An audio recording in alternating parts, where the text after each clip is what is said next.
Oh, There man. we go. All right. Hi, Professor. This is Safari Squad. Yay! There we go. This is our team reflection. Or, I guess I'm anyone Sarah. else. I'm Eli. Hi, everybody. I'm Stan. Sorry. Totally thought Eli said he was Stan, and Stan thought that he was Eli. Sorry. And maybe Computer didn't catch up. Anyways, so obviously we did chapter 7, 8, and for mine, I would have in chapter 7 did a little cool thing where I made, I guess, for an acronym, for lack of a better word. It's called Aussie Played Down in Ewok Tribes. So for the styles, I used orientation, vision, implementation, and evaluation for the rational model of group decision making. So I thought that was pretty. That would be for chapter 7. But another thing that I really took away from it was groupthink. And that's probably one of the bigger things, especially when you have no creativity flowing and people just obviously go with exactly what the title says. So what I took away from chapter 7 and a bunch of other things, but I mean, if you want to talk about like the Abilene paradox. I can call that. Yeah. I Okay, well. Oh my gosh. Okay, I guess I'll go next.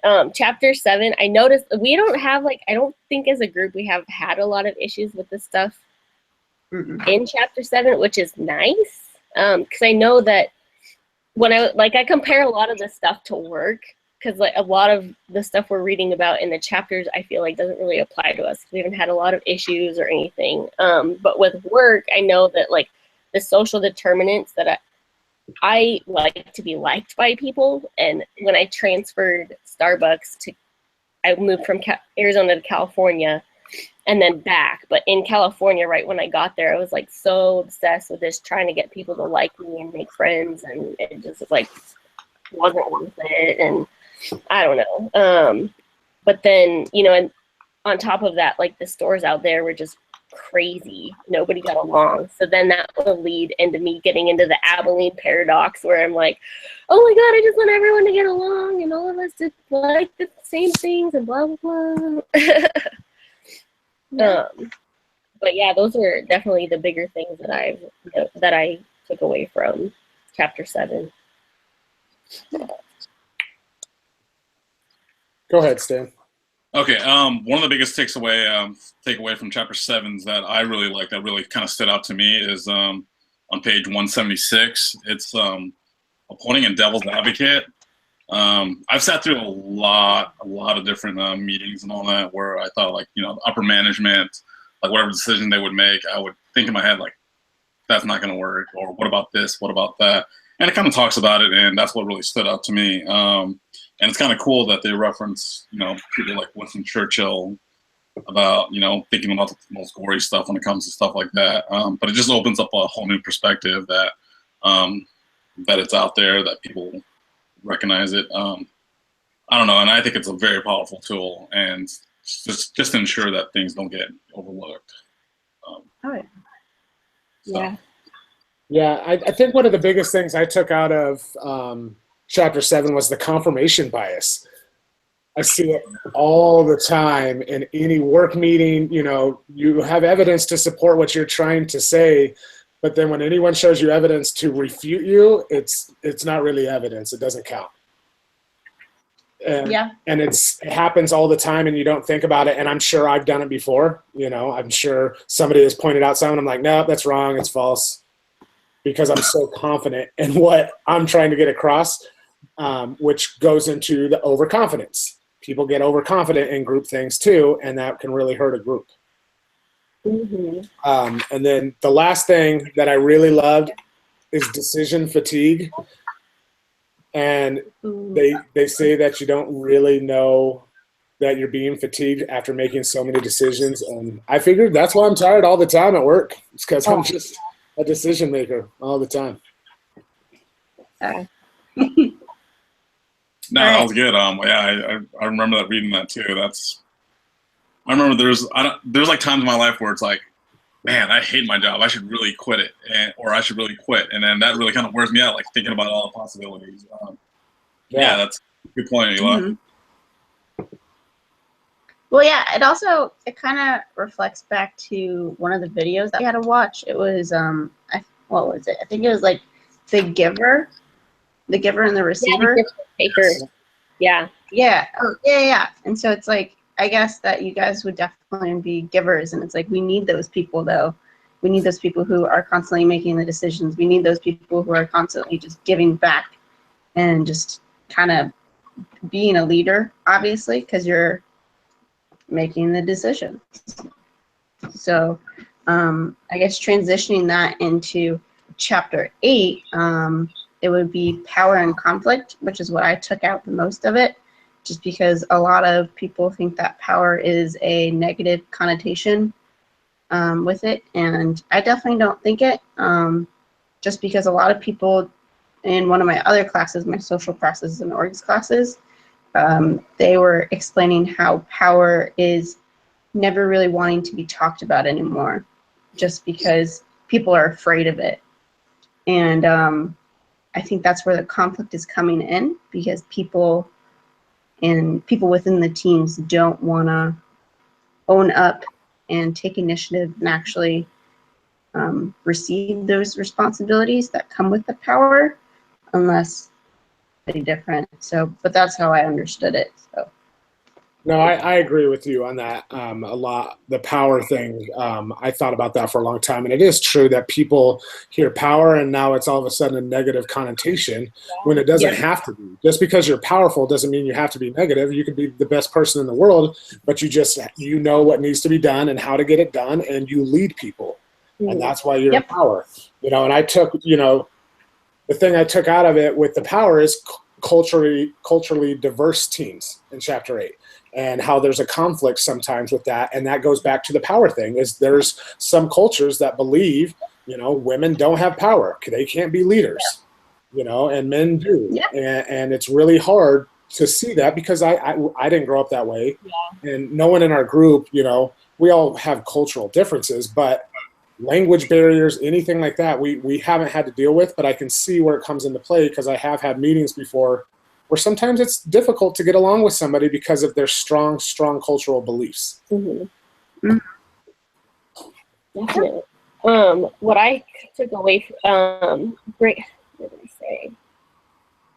greater amounts of relationship conflict in the team were associated with team effectiveness. And I took that away too, because I noticed that when I'm working, when people are more focused on the relationships that they have with their coworkers or people, that say, I don't know, regulars, you have regulars, I'm sure, but like, not saying that it's a bad thing, but I noticed a lot of the time with certain people, it does become part of, their job, but then it hinders in the effectiveness that they have in, making drinks, or, I'll have people sit down and stop whatever they're doing and just go talk to this one person. I'm like, no, what are you doing? Come on. I know you want to be friends, and I know that's your best friend, but come on, we have a ton of stuff to do right now. Drop it, please. So I noted that. I took that away, and I definitely noticed that a lot. And then what is it? My Star Wars takeaway. So Eli won't get this because he hasn't seen Rogue One. Was when in Rogue One, when Tarkin and Krennic got in that fight, and Krennic just went off the deep end and was just totally shaken, and was so angry that Tarkin was trying to take over his ship and stuff, and I was just like, oh my god, that's a great example of relationship. Tarkin just lost it. Or no, Krennic just lost it, but then Tarkin was crazy too. Yeah. I can definitely see that, because especially with like R2-D2 and just Luke Skywalker in general, I think they have a language barrier, even though obviously R2-D2 speak Droid. technology. Yeah, so he's a technology droid.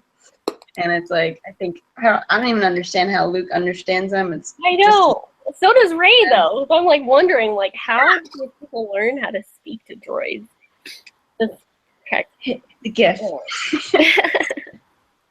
Yeah, Okay. that's totally So, crazy. yeah, my chapter 8 takeaway, it's the word family conflict in teams. And I see that firsthand.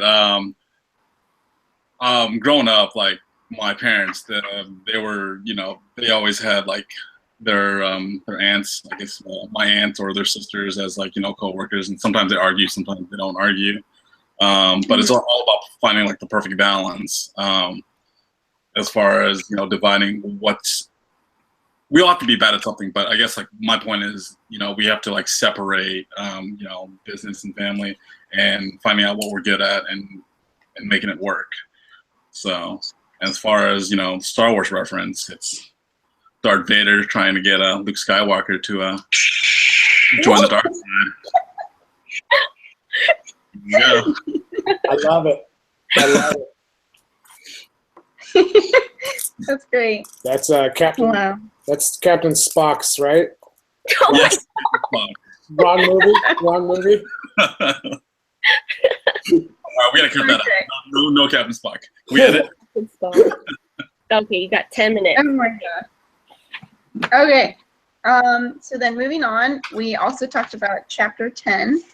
My takeaway would definitely be, I want to say, I was in the mix, but I would say neuroticism, just because I do work at Starbucks as well as Sarah, and people tend to worry quite a bit. And this definitely hinders people who are just working in general, because it's like, if they're worrying about 20 drinks on the bar and they're not connecting with the customer, then the end goal, which is obviously our new CEO, I forget his name, but he wants to bring back 20 more customers. I'm sorry. But he wants to bring back 20 more customers every single day. And it's like, if you're not connecting with that customer and you're just being neurotic, then you're not really being helpful to the company. You're just hindering them. So Yeah, I agree with you on that, and that's what I was going to talk about too.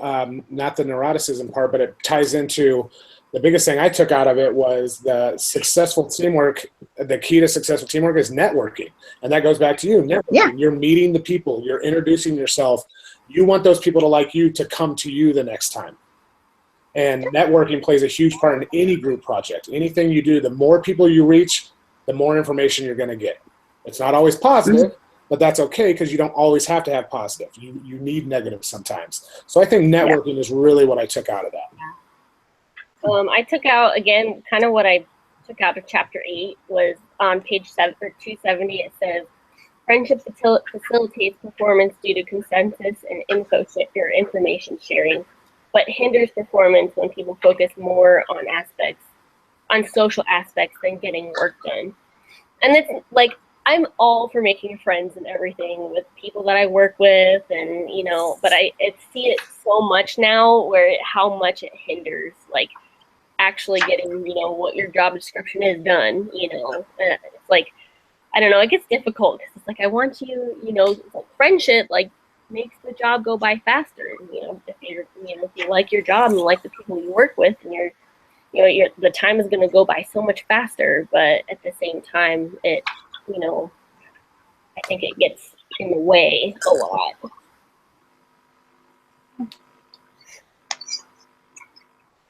What do you think, Stan? No, I completely agree with you. Yeah, we have to. I guess we have to find the right balance of when to play and when to work, and separating that. It's a little tough, but yeah, making the right call in situations like that is crucial in order for having a successful operation. I manage myself, and I get put in the same scenario. At first, I worked my way up, and everybody was like my friend and all that kind of stuff. But then, a couple of years later on, it's like, all right, yeah, it can't be fun. There's like things that we actually have to do, goals that we have to achieve, and yeah, just having things like that is so important. No, I completely feel you on that, Sarah. Chapter 11, maybe? We got how many minutes to have, Eli? Yeah, I think chapter 11, I'll start off on chapter 11 because it's all about leadership again. And, what it really stuck to me was gender and leadership, which I got out of, chapter 8. Mm-hmm. Why do people think women can't be as good of a leader as a man? And vice versa. There's women that think men shouldn't be leaders at all, and it should only be women. Mm-hmm. And I think it's picking the right person. And I think you have to get to know somebody to pick them as your leader. And you have to see who they are as a person and who they are as a business person.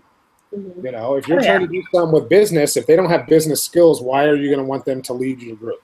Yeah. And I think mixed gender is the way to go. I don't think it should ever be a guy's group or a girl's group. I think it should always be mixed because you learn so much from diversity.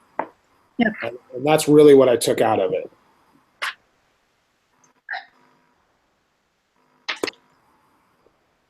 Sarah, or I'll go. So the big part I took out of leadership was task delegation, not just to alleviate the responsibilities of the leader. It's more so to share the knowledge and help create more leaders. And so with task delegation, you can basically ask them the question of, what do you think we could do to get this done? Or what do you think we could do to improve this? And it really just brings the person along and has them just figure it out themselves, but you're still there to look after them if you need help or if they need help. And so that's definitely what I took apart, because the company, you would at least want someone else to take over for you. Mm-hmm. So yeah. I think the biggest thing that I took away from it was transformational leadership. So that one really stuck with me. Transformational leaders, in contrast, motivate their teams to work towards goals that go beyond immediate self-interest. And I noticed that when I'm working too. I'm like, oh my gosh, I'm going to work so much harder for a manager or someone who I know has my back, or is willing to take an extra step for me. I'm like, if I have a manager that's like, oh, you need that day off, okay, yeah, let me get you that, or helping me out with certain things. Like, if they're willing to do that, I'm going to go the extra mile and stay late or come in early, or come in on my day off, just to help them out. And absolutely. Yeah, and it because I experienced that in California. None of the managers I had out there were like that, and it just made working miserable. I was like, no, I can't come in.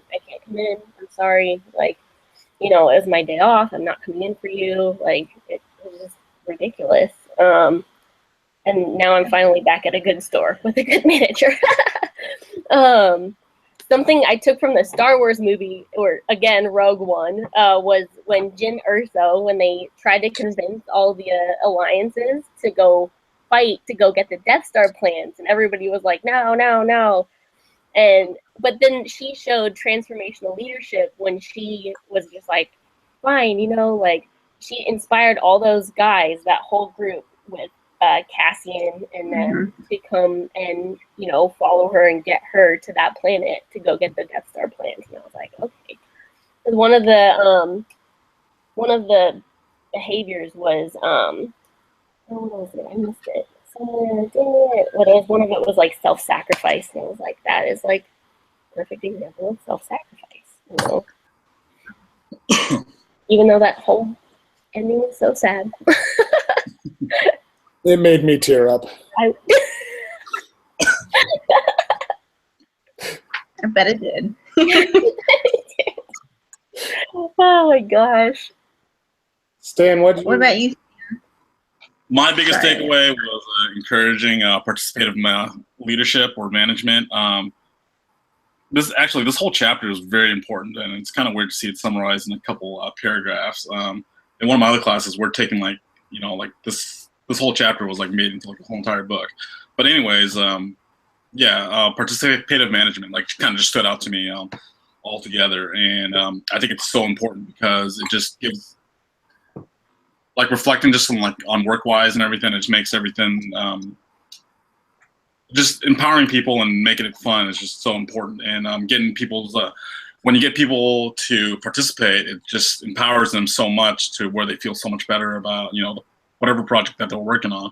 And I think that's crucial to making anything that you do fun, including managing or leading people. So that was my biggest takeaway from it, is just giving people like more participative roles to where they feel more important, and I think that goes a long way. So that was my biggest take on it. Yeah, I agree with you 100%. I think to paraphrase leadership into one chapter. Sorry, I have a dog here because you want to let me go. But to paraphrase it into one chapter is hard. It is. It should be a whole class. There should be a class of leadership.